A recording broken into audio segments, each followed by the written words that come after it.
দেশের বাপ নাই মা নাই, সোর্স চলে গেছে, টাকা চলে গিয়েছে। নেভার মাইন্ড, আমি যেটা করি আমরা ঠান্ডা মাথা চিন্তা করে দেখেন, ওই সুখে থাকলে বুঝে গেলে ডলারের কারণে আমাদের দেশে কিন্তু দামটা বেড়ে যায়। সিন্ডিকেট তো আছে, সেটা তো আর কোনো ভুল নেই। সরকার বদলানোর পর থেকে সবাই জিনিসের দামটা বলে, কেউ টাকা নাই, কেউ খাইতে পারেন না, এই সিন্ডিকেট চলছে বাজার। ইম্পোর্টার যারা আছে সবাই সিন্ডিকেট, কমে বিক্রি করে না। কার্টনকে কার্টন মাল পরে রয়েছে, নষ্ট হইতেছে, মাল ঘাটতি হইতেছে। আরেকটু কম হলে আর কি ভালো হয়, রোজার মাস হিসেবে সবাই ইফতারি করে। আঙুর কালকে বেশি 480, আজকে হলো আপনার 380, 400 এরকম। মালটা বেশি 310, সেই মাল তখন 250, অনেক কমে গেল না। তোমার দিন তো একটু বেশি হবেই, কিছু করার নেই। আগে 300 কিনছি, 420 টাকা, কী করার আছে, খাইতে তো হবে এই আর কি। ধরবেন বড় বড় সিন্ডিকেটের মধ্যে 110 টাকা কেজি কিনা, এইটা 110 টাকা কেজি, আবার তো 20 টাকা পড়ে গেছে খরচ লইয়া। এই বাঙ্গি কিনে পড়ছে 80 টাকা, এখানে আসা পর্যন্ত 90 টাকা পড়ে। আমরা মনে করেন কীভাবে বেচবো, দাম বেশি। এখন সরকার বদলানোর পর থেকে সবাই জিনিসের দাম ডাবলে, কোনো জিনিসের দাম কম নাই। ওই যে 1 কেজি আনা আগে খেয়েছেন 200, 250, 300 টাকা দিয়ে, আর 500 টাকা দিয়ে কিনতে গেলে মনে করেন গায়ে হিমশিম লাগে। অন্ধার বলেন না কেউ নেই, তো দেশের বাপ নাই মা নাই, সোর্স চলে গেছে, টাকা চলে গিয়েছে। নেভার মাইন্ড, আমি যেটা করি আমরা ঠান্ডা মাথা চিন্তা করে দেখেন, ওই সুখে থাকলে বুঝে গেলে কত অন্তর মানুষের কিছু কিছু লোকে কর নির্বাচন হইলে বলে মনে করেন না কমে যাইব, নির্বাচন হয়ে গেলে পাট বড়ি সবগুলো চলিয়ে যাবে। আঙ্গ নসিবের মনে করেন উপরে, মনে করেন তকদির উপরে, মনে করেন যে তকদির খারাপ হয়ে যাচ্ছে, আর কি করবো আমরা। আর আঙ্গ বাপ নাই মানে আমরা কার কাছে বলবো, কিনে কিনতে হয়, কেউ টাকা নাই, কেউ খাইতে পারেন না, এই সিন্ডিকেট চলছে বাজার। আপনার বর্তমানে আসলে যেগুলো বাইরের ফল, যেমন আপেল বা মালটা, হ্যাঁ, ও আনার, নাশপাতি, ওগুলো তো বা ওই যে ডলারের সাথে ইয়ে, তো এই কারণে ওগুলোর দাম বেশি হইতে পারে। কিন্তু আমাদের দেশি ফল অনেক দাম কম আছে, কিন্তু বাইরের ফলের থেকে আমাদের দেশি ফলে বলে, যেমন পেয়ারা আছে, পেঁপে আছে, বড়ই আছে, যথেষ্ট ভালো। আপনি দেখেন এই বড়ইগুলো যদি বাইরে থেকে আসতো, তাহলে 1 কেজি বড়ির দাম হতো 300 টাকা। অথচ আমাদের দেশে থাকার কারণে আমরা কম দামে পাইতেছি, আমাদের কাছে ভালো লাগতেছে, সাধারণ জনগণের কাছে এটাই।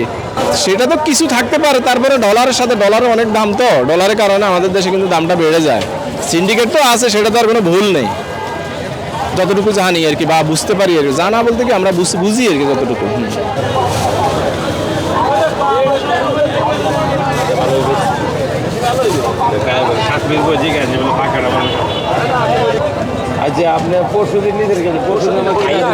দেশি ফলের তুলনায় একটু বেশি, আর একটু কম হলে আর কি ভালো হয়, রোজার মাস হিসেবে সবাই ইফতারি করে, এই কারণে একটু দামটা একটু বেশি বেশি মনে হইতেছে। দামের কারণে মাল আনলে আমরা বিক্রি করতে পারি না, কাস্টমার নেয় না, মাল নষ্ট হইতেছে, ঘাটতি হইতেছে, লোকসান হইতেছে। ইম্পোর্টাররা তো কম রেটে বেচে না, ইম্পোর্টার করতে বেশি রেট দিয়ে আইনা কিনা দামও মাল বিক্রি করতে পারি না, এই অবস্থার মধ্যে আছে। কেন সিন্ডিকেটের কারণে ইম্পোর্টার যারা আছে সবাই সিন্ডিকেট, কমে বিক্রি করে না। এখন আমি দোকানদার সাধারণ, ওই লোক দোকানদার সাধারণ, মাল আনতে তো হইব, দোকানদারি তো করতে হইব, সংসার আছে, ফ্যামিলি আছে, খরচ তো আছে। ইম্পোর্টাররা সিন্ডিকেট করে মালের দাম বাড়ায়। হ্যাঁ, অবশ্যই কমছে। আগে রমজানে আগে যে জায়গায় ডেলি 60-70 হাজার টাকা বিক্রি হতো, রমজানে 20-25 হাজার টাকা হয় না।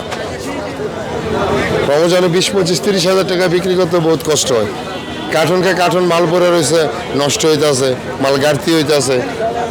এখন এটা তো শুধু ওই আপনার দামের কারণ, শুধু সিন্ডিকেট, আর কিছু না।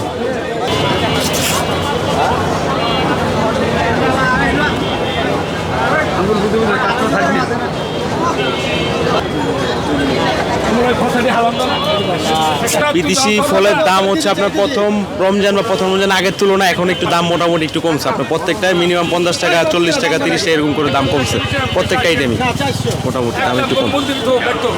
কিনে আর একটু বেশি হবে, রোজা তোমার দিন তো একটু বেশি হবেই, কিছু করার নেই।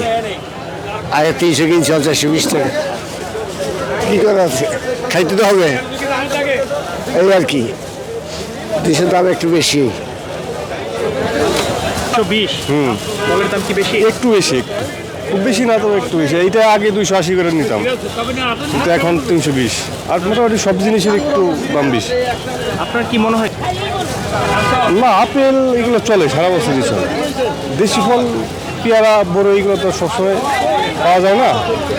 কিন্তু আপেলটা তো সারা বছরই পাওয়া যায়, কিন্তু এগুলো চলে, মোটামুটি চলে, অতটা বাড়ে বাড়ছে, হ্যাঁ বাড়ছে, কিন্তু এটা 280 যেটা ছিল এখন 320 নেওয়া লাগতেছে, 40 টাকা ডিফারেন্স। অনেকাংশ অনেক কমে গেছে, অনেক অনেক কমার কারণ হলো কি প্রত্যেকেই সাপ্তাহিক বাজার করে, প্রথমে 1-2 টাকা কিনছে, এখন সাপ্তাহিক খাইলে আবার কমলে আবার কিনবো, কমার তো কোনো অপশন নেই, আবার এক সপ্তাহ পরে আস্তে আস্তে মানুষ কিনবে, কিনা এই বেচা বাড়বো আমাদের, প্রতি রমজান এরকম হয় না, অনেক কম, অনেক। আপনার রমজানের এক সপ্তাহ আগের থেকে পার কার্টনে 400, 500, 300, 200 অনেক কমছে, প্রতি কার্টনে 500 টাকার মতো কমছে। আপনার যে আনা ছিল 600 টাকার উপরে দাম, আজকের বাজারে 440। আঙ্গুর কালকে বেশি 480, আজকে হলো আপনার 380, 400 এরকম। সাদা আঙ্গুর বেশি কালকে হলো আপনার 350, আজকের দাম হইল গিয়া 280, অনেক কমছে না। তারপরে মালটা বেশি 310, সেই মালটা 250, অনেক কমে গেল না। তারপরে কমলা ছিল 320, এই কমলা 280, 250। আপেল ছিল 350, এখন 320। এই তো নাশপাতির দামটা স্বাভাবিক, রমজান আগে যা এখনই তা। নাশপাতি 320, রমজান আগে 320, এখনো 320।